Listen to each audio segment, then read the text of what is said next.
গাজার পরিস্থিতি এক অবর্ণনীয় মানবিক সংকটের দিকে এগিয়ে যাচ্ছে। জাতিসংঘের প্রধান সাহায্য প্রদানকারী সংস্থা উদ্বেগ প্রকাশ করেছে যে ইসরায়েল গাজার বাসিন্দাদের জন্য প্রয়োজনীয় সাহায্য পৌঁছানোর মার্কিন নির্দেশনা পূরণে ব্যর্থ হয়েছে। এতে ভবিষ্যতে মার্কিন সামরিক সহায়তা কমে যাওয়ার সম্ভাবনা রয়েছে। এই ব্যর্থতা গাজার অসহায় মানুষদের জীবনে নিয়ে এসেছে ভয়াবহ দুঃখ দুর্দশা।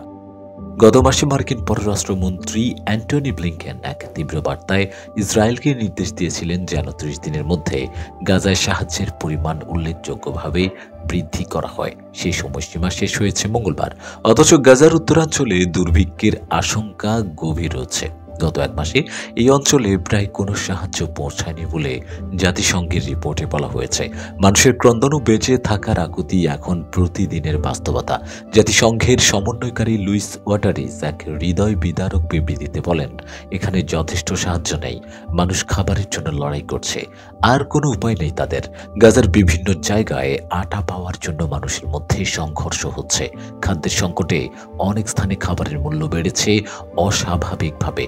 ইসরায়েল দাবি করেছে যে তার মার্কিন নির্দেশনার বেশিরভাগ পূরণ করেছে এবং নতুন কিছু সীমান্ত পয়েন্ট খুলেছে।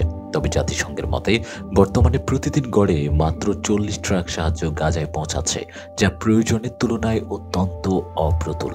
এভাবে মানুষের জীবন যেন এক শ্বাসরুদ্ধকর প্রতীক্ষায় দাঁড়িয়ে রয়েছে। জাতিসংঘ বলছে মানবিক সাহায্যের নিরাপদ পৌঁছানোর ব্যবস্থা করা ইসরায়েলের দায়িত্ব, কিন্তু সামরিক অপারেশন ও সহিংসতার কারণে গাজার মানুষ আরও বিপন্ন হয়ে পড়ছে। ৭ অক্টোবরের হামলার পর থেকেই পরিস্থিতি আরও ঘনীভূত হয়েছে। এই সহিংসতার মর্মান্তিক পরিণতিতে আজ পর্যন্ত ৪৩,০০০-এর বেশি ফিলিস্তিনি প্রাণ হারিয়েছেন। মানবতার এই অবস্থা যেন এক আকুতি, যেন এক আর্তনাদ। কবে শেষ হবে এই দুঃসহ যন্ত্রণা? দেশ জগৎ ডেস্ক নিউজ।